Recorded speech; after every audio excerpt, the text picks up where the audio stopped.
golden era of Hollywood.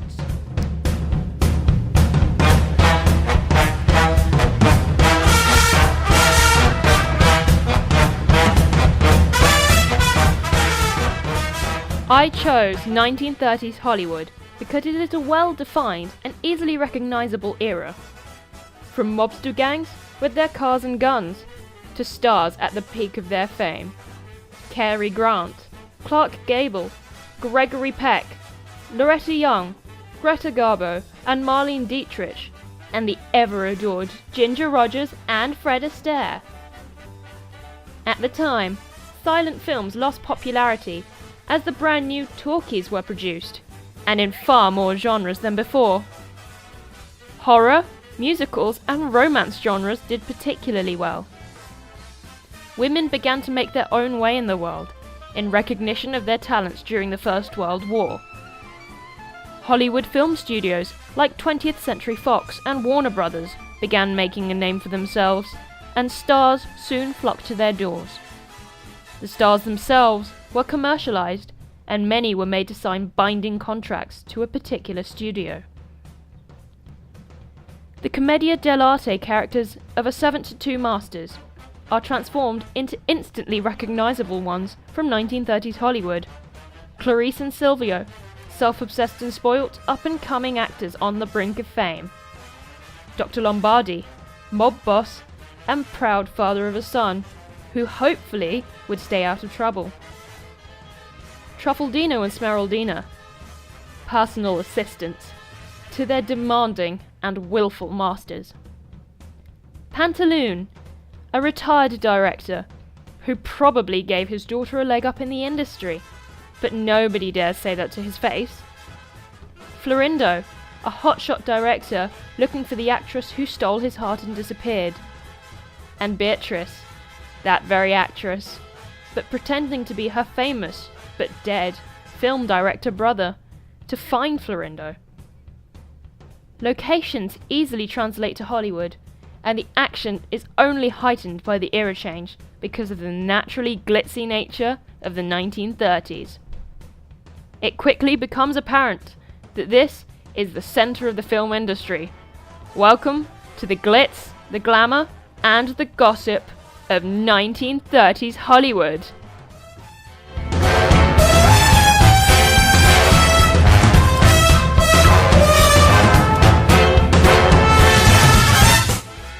My inspiration for my set came from S. Devlin's set design in Chimerica. The central rotating cube allowed for quick scene changes, and multiple locations could be shown in the same space. The quick changes are key in this production, as a long scene change would dissipate the comedy in the script. I chose to use a rotating center space, as you can see here, split into quarters using removable partitions to allow many different locations to be shown.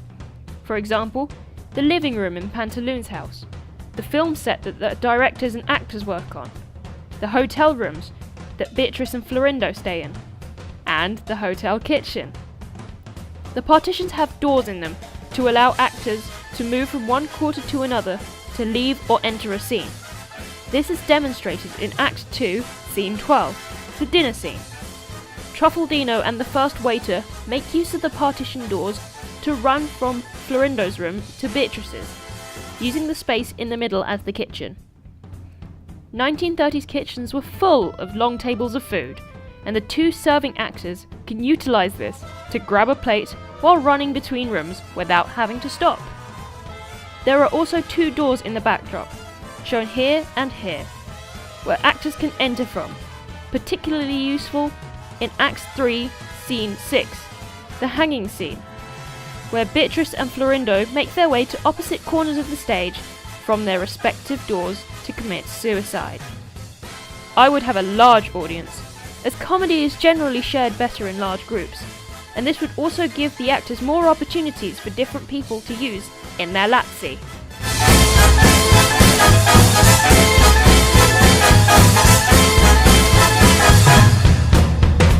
The four characters I chose to design for were Clarice, Silvio, Beatrice, and Smeraldina.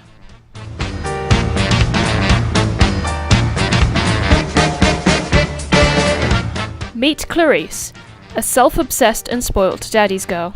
An actress on the brink of fame, she'll do anything to stay in the public's favour, but she'll throw a tantrum if she doesn't get what she wants. And she wants the best of everything. The latest fashionable gowns, the best hairstyle, and of course, always impeccable makeup. She has multiple costume changes through the performance, because she wouldn't dare be seen in the same dress twice.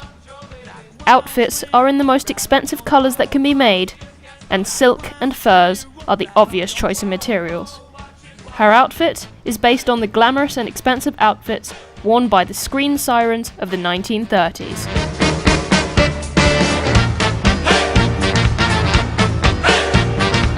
He's the guy that Clarice wants, but suddenly can't have.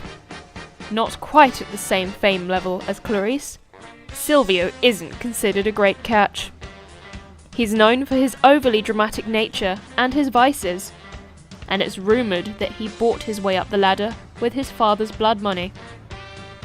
Silvio's costume is a well-fitted black suit with a bow tie, formal enough to fit in with his fellow Hollywood stars, but also hinting at his father's traditional mobster outfit. With a pistol in his pocket, his outfit is perfect in the dueling scene with Beatrice, allowing him to move freely as he ducks and rolls to avoid her shots. Silvio's costume is inspired by both the mobster fashion and the formality of the Hollywood stars of the 1930s.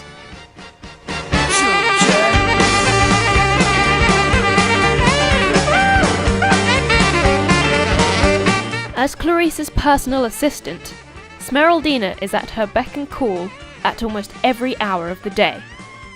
She considers herself a business-like working woman, and that's how she dresses. Collared blouse and matching calf-length skirt.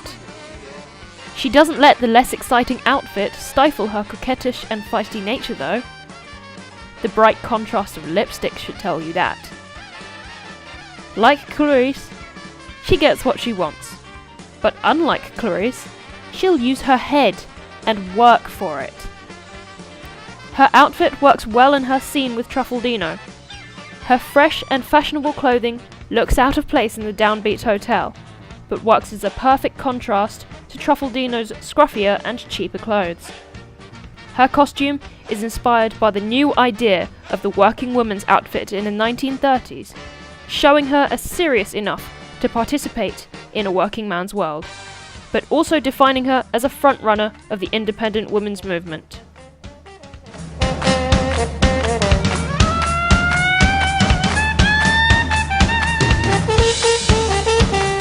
Beatrice is a demonstration of the wrong way to go about joining a working man's world.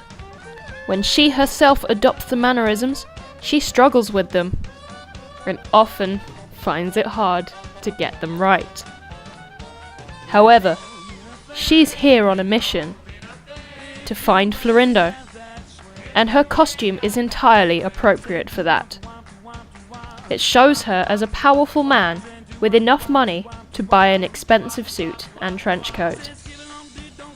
Although men's clothing in the 1930s was designed to be padded out and slightly oversized to make a man look more powerful and masculine, her dead brother's clothes completely swamp her, to the extent where she has trouble moving around in it. However, it narrowly saves her life, when, in the duel scene, one of Silvio's bullets passes straight through the coat, out the back, without even touching her side, because the coat is so big. Beatrice's costume is based on the formal fashions of male Hollywood stars of the 1930s. Thanks for watching. I hope you enjoyed it. I'd now like to open the floor to any questions.